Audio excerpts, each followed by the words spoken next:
Aujourd'hui,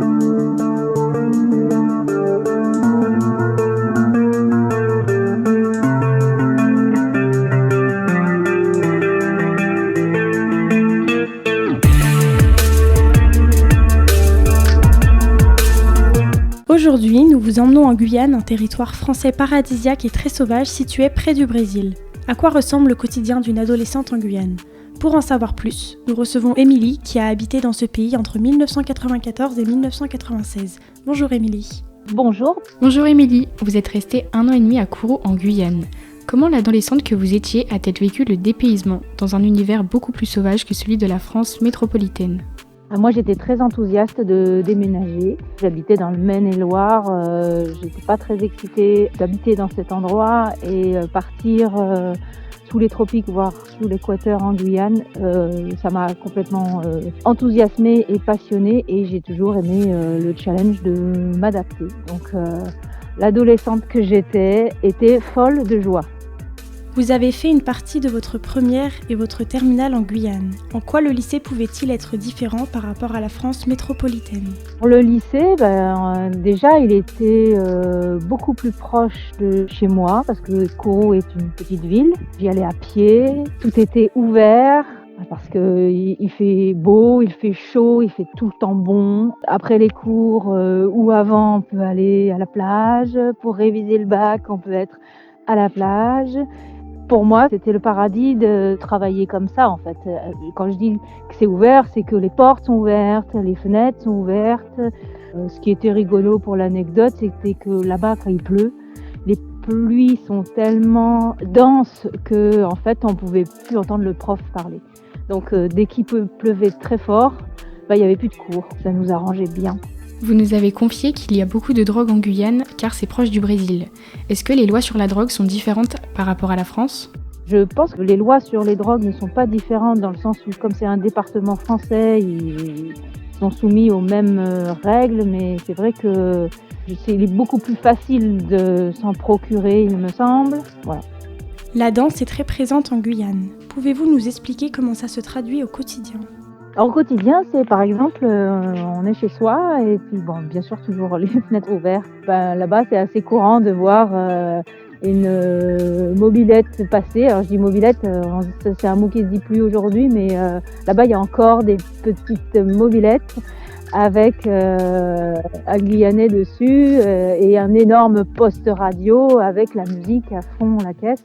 C'est-à-dire que quand on se promène en ville ou en campagne, on entend souvent tout le temps la musique et les gens n'ont pas la même pudeur qu'ici et ils dansent souvent. D'ailleurs, là-bas, au mois de février, janvier-février, il y a un carnaval qui dure 1 mois et c'est de la danse tous les jours. Vraiment, la danse, c'est la proximité aussi du Brésil, où c'est vraiment comme un sport national, la danse. La danse est omniprésente dans le quotidien, en fait.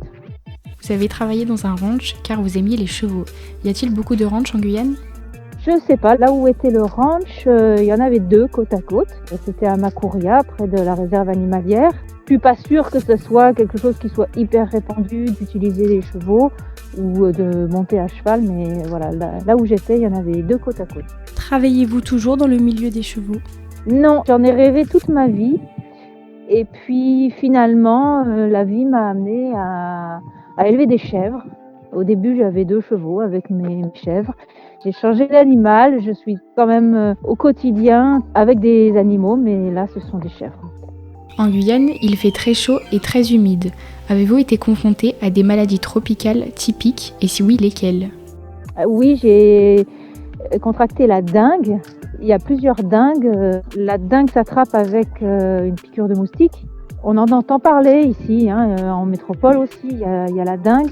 Là-bas, il y a des formes de dengue qui sont assez dangereuses. Il y a des dengues hémorragiques, j'ai contracté la dengue. Il y a le paludisme aussi, mais heureusement, il y a plein d'autres maladies. En fait, tout est un peu exagéré, que ce soit la taille des animaux et les maladies, elles sont aussi costauds.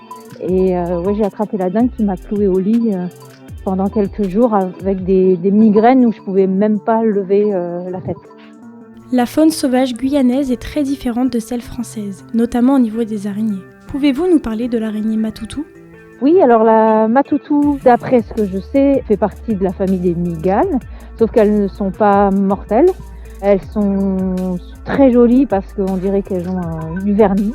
Elles ont le bout des pattes orange et peuvent faire la taille d'une main d'adulte. Moi qui avais peur des araignées avant d'aller en Guyane, bon, ça m'a bien aidé à évoluer là-dessus. On m'avait fait une mauvaise blague de me mettre une matoutou sur la main comme ça par surprise et ma foi ça force à contrôler sa peur parce que dans le doute que même si on nous dit qu'elles sont pas dangereuses, quand on a peur on réfléchit pas trop, on peut pas se faire la réflexion très longtemps et ça m'a un peu soignée de ma phobie et c'est drôle parce qu'aujourd'hui je vois mon fils aîné qui a une phobie des araignées et je lui ai dit récemment tu vois va en Guyane, ça va te soigner. Est-ce que ce côté sauvage et la jungle vous ont manqué quand vous êtes rentré en France ? Ce qui m'a manqué en rentrant en France, c'est d'abord parce que je suis rentrée à Bordeaux, qui est une très grande ville, qui à l'époque était une ville assez sale. Sale parce que je marchais pieds nus. Je m'étais mise à marcher pieds nus tout le temps. Donc la première chose qui m'a fait drôle en rentrant en métropole à Bordeaux, c'était que les trottoirs étaient tellement sales que je ne pouvais plus marcher pieds nus, ou alors il fallait que mon regard soit toujours dirigé vers le trottoir, vers le sol. C'est un peu triste quand même de regarder que le sol. Ensuite, c'était les gens qui se disent plus bonjour ou qui se regardent plus. Et puis effectivement, après, moi là c'était parce que j'étais dans une grande ville, mais de me retrouver au milieu d'immeubles, au milieu de tout ce béton, avec tellement de gens où on est très très anonyme, ça m'a fait déprimer, je dois dire. Au niveau alimentation, ce qui vous a le plus marqué, ce sont les fruits. Pouvez-vous nous expliquer pourquoi ? Parce qu'ils sont délicieux. À savoir que j'ai vécu ma petite enfance aux Antilles en Martinique et donc les goûts des fruits tropicaux comme la mangue, la goyave, la papaye, les bananes, parce qu'ici en France on ne trouve que des bananes, toutes les mêmes bananes, mais en vrai il y a des variétés incroyables de bananes. Moi j'ai connu ça toute petite et de les retrouver adolescentes, ça m'a mis en joie. En fait, c'est retrouver un goût, une saveur qu'on trouve nulle part ailleurs qu'en allant les manger au pays, parce que les fruits ou légumes qui ont voyagé en avion, ils sont cueillis pas mûrs pour qu'ils voyagent bien, qu'ils aient le temps d'arriver sur les étals et qu'ils soient achetés et mangés.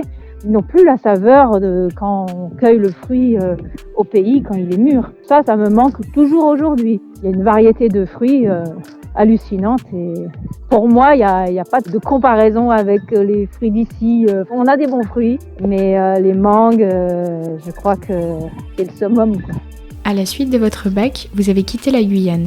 N'avez-vous jamais pensé à rester vivre et travailler là-bas ? Alors j'ai ma meilleure copine que j'avais là-bas qui était rentrée en métropole pour faire ses études et retourner là-bas. Elle s'est mariée, elle a des enfants là-bas et c'est sûr que j'aimerais déjà tellement y retourner juste pour au moins des grandes vacances. Vivre, je ne sais pas. Je pense que j'ai jamais envisagé d'y vivre parce que quand bien même j'ai adoré vivre un petit temps là-bas, je me souviens qu'une fois, il y avait eu des émeutes, il y avait eu des grèves, des civils en fait, et les routes avaient été bloquées, les raffineries avaient été bloquées, donc on ne pouvait plus circuler parce qu'on n'avait plus accès à l'essence, au gasoil et tout ça.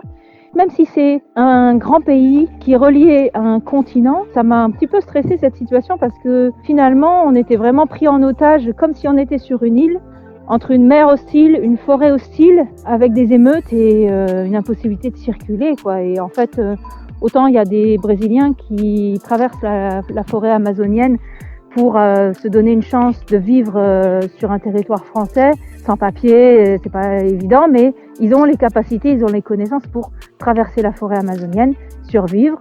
Maintenant, un Européen qui n'a pas grandi en forêt amazonienne, c'est complètement impossible, quoi. J'ai trouvé que c'était ce côté sauvage qui me plaisait tant et qui me plaît toujours tant, apporte quand même un sentiment d'être isolé et vulnérable. Donc je pense que pour y vivre, je suis pas sûre. Merci Émilie d'avoir répondu à nos questions sur la vie en Guyane. Si nos auditrices et éditeurs souhaitent réécouter cette interview, rendez-vous sur le site internet de Radio Aléo, radioaléo.fr. Merci les filles.